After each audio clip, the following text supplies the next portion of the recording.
ഇപ്പോൾ മലപ്പുറത്ത് സ്ഥാനാർത്ഥികളായി നിർത്തിയവരുടെ കണക്ക് തദ്ദേശ തെരഞ്ഞെടുപ്പുമായി കണക്കുകൾ നോക്കുമ്പോൾ 33 പേരിൽ 22 പേർ മുസ്ലിം ന്യൂനപക്ഷത്തിൽ നിന്നുള്ളവരാണ്. അപ്പോൾ CPM-ഉം അങ്ങനെ തന്നെ സ്ഥാനാർത്ഥികളെ നിർത്തി എന്നുള്ള കാര്യം വരുമ്പോൾ പാർട്ടി പ്രതിരോധത്തിലാകുന്നുണ്ട്.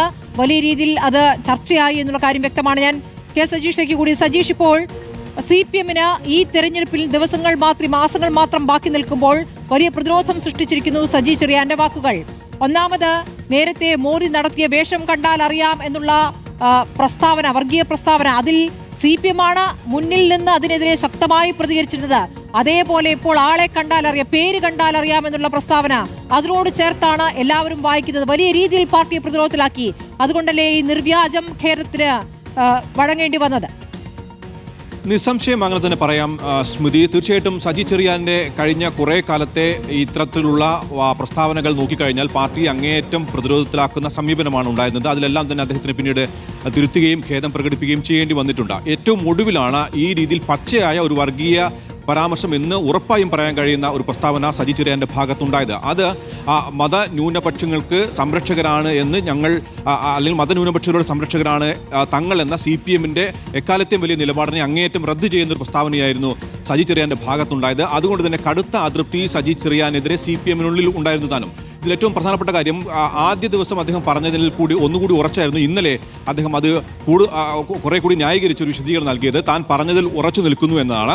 അത് വിശദീകരിച്ച് അദ്ദേഹം കുറെ കൂടി കുഴപ്പത്തിലാവുകയും ചെയ്തു. അതുകൂടി വന്നുകൂടിയാണ് പാർട്ടി സംസ്ഥാന നേതൃത്വം വലിയ തോതിലുള്ള എതിർപ്പുമായി സജി ചെറിയാനെതിരെ രംഗത്ത് വന്നത്. അത് പുറത്ത് പറഞ്ഞില്ല. ഇന്നലെ CPM സംസ്ഥാന സെക്രട്ടറി MV ഗോവിന്ദൻ പറഞ്ഞ ഒറ്റ പരാമർശം, നേരത്തെ സ്മൃതി സൂചിപ്പിച്ചത് ആ ഒറ്റ പരാമർശം മതി സംസ്ഥാന സെക്രട്ടറിക്ക് തന്നെ ആ പരാമർശത്തിൽ അതൃപ്തി ഉണ്ട് എന്ന് വ്യക്തമാകാൻ. എല്ലാത്തരം വർഗീയ പരാമർശങ്ങളോടും ഞങ്ങൾ യോജിക്കില്ല എന്ന് പറഞ്ഞു കഴിഞ്ഞാൽ സജി ചെറിയാൻ പറഞ്ഞതിൽ പാർട്ടിക്ക് യോജിപ്പില്ല എന്ന് കൃത്യമാണ്. ആ ഒരു സന്ദേശം സജി ചെറിയാൻ കൊടുത്തിട്ടുണ്ട്. മാത്രമല്ല, പാർട്ടിക്കുള്ളിൽ നിരവധി നേതാക്കൾ സജി ചെറിയാന്റെ അഭിപ്രായത്തോട് എതിർപ്പ് പ്രകടിപ്പിച്ച് രംഗത്ത് വരികയും അത് പാർട്ടി നേതൃത്വത്തെ അറിയിക്കുകയും ചെയ്തിട്ടുണ്ട്. പ്രത്യേകിച്ച് നിയമസഭാ തെരഞ്ഞെടുപ്പ് അടുത്തിരിക്കെ മതന്യൂനപക്ഷങ്ങൾ കൈവിട്ടു എന്ന് തദ്ദേശ തെരഞ്ഞെടുപ്പിൽ ബോധ്യമായിരിക്കും കാര്യമാണ് സജീഷ്. ഇപ്പോൾ മതന്യൂനപക്ഷങ്ങളുമായി ബന്ധപ്പെട്ട് CPM-നെതിരെ എതിർവികാരം ഇതിനകം ശക്തമായിട്ടുണ്ട്. അതിൽ ഒന്നുകൂടി എരിവ് പകരുന്ന രൂപത്തിലുള്ള പ്രതികരണം അദ്ദേഹം നടത്തുന്നു. ഈ പ്രസ്താവനയുടെ അവസാനം, ഞാൻ ബഹുമാനിക്കുന്ന ചില വ്യക്തികളും ആത്മീയ സംഘടനകളും ആത്മീയ നേതാക്കളും എന്നെ തെറ്റിദ്ധരിച്ചു എന്നതും എന്നെ വേദനിപ്പിക്കുന്നു എന്നാണ് പറയുന്നത്. ഇതുവരെ ഇടതുപക്ഷത്തിന് പിന്തുണ നൽകിയിരുന്ന കാന്തപുരം വിഭാഗം ഇപ്പോൾ അകന്നു എന്നതിന്റെ സൂചനകൾ വന്നിട്ട് കുറച്ചായി. മാത്രമല്ല, സുപ്രഭാതത്തിൽ വലിയ രീതിയിൽ ലേഖനം വരികയും ചെയ്തിരിക്കുന്നു. ഇതാണ് ഇപ്പോൾ ഞാൻ ബഹുമാനിക്കുന്ന ആത്മീയ നേതാക്കളും ആത്മീയ സംഘടനകളും തെറ്റിദ്ധരിച്ചു എന്ന വാചകത്തിൽ നിന്ന് മനസ്സിലാക്കേണ്ടത് അല്ലേ?